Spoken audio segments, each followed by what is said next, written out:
Let's talk about perfusion. What is perfusion? It is the rate at which blood is being delivered to a tissue. Delivered is the key word here. It is not just the amount or the rate of blood that is flowing through a particular tissue, but it is the rate at which the blood is getting delivered to the tissue. The difference here between getting delivered and just flowing is that in delivery there needs to be effective gas exchange occurring. So perfusion deals with the amount of blood that flows through, also the effective gaseous exchange that takes place between the two places. Now the main factors which influence perfusion are gravity and resistance offered to the flow. In my earlier video of intrapleural pressure, you've seen how gravity affects the intrapleural pressure throughout the lung, saying that there is greater negative intrapleural pressure in zone 1 compared to zone 3.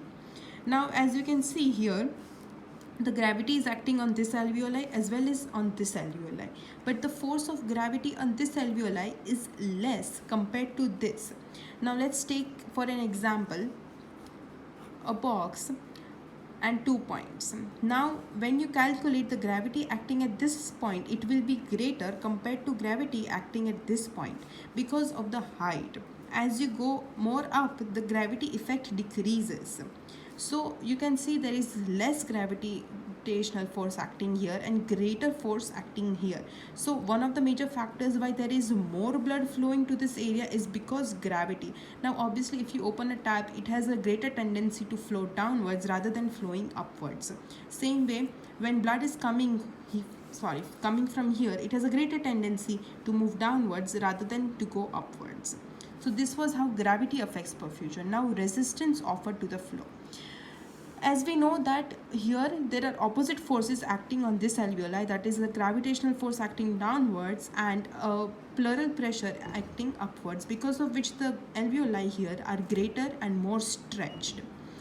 As the alveoli is more stretched, the capillaries around it will get constricted, compared to here where the alveoli are smaller in size because both the force, gravitational and the intrapleural pressure, are both acting downwards.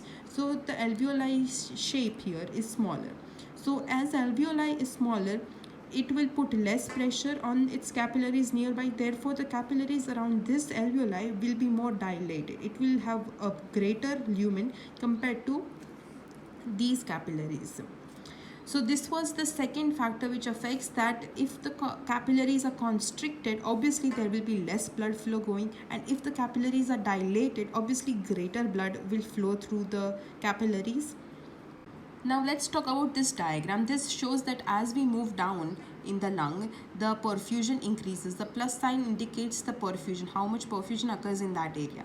So if here we say it is 1 times the perfusion occurring, here you can see the perfusion has increased so much. Now when we compare perfusion and ventilation throughout the lung, here you can see I have put 3 zones, the zone 1, zone 2 and zone 3 of the lung, and this represents the ventilation, the increase in ventilation that occurs as we move down the lung, and the increase in perfusion. You can see that the perfusion increases much greater than ventilation. Understanding this is very important because this will help us in deriving the VQ ratio, that is the ventilation to perfusion ratio. So one important thing to take away is that as we go down in the lung from zone 1 to zone 3, ventilation increases, but perfusion increases much greater than the increase in the ventilation.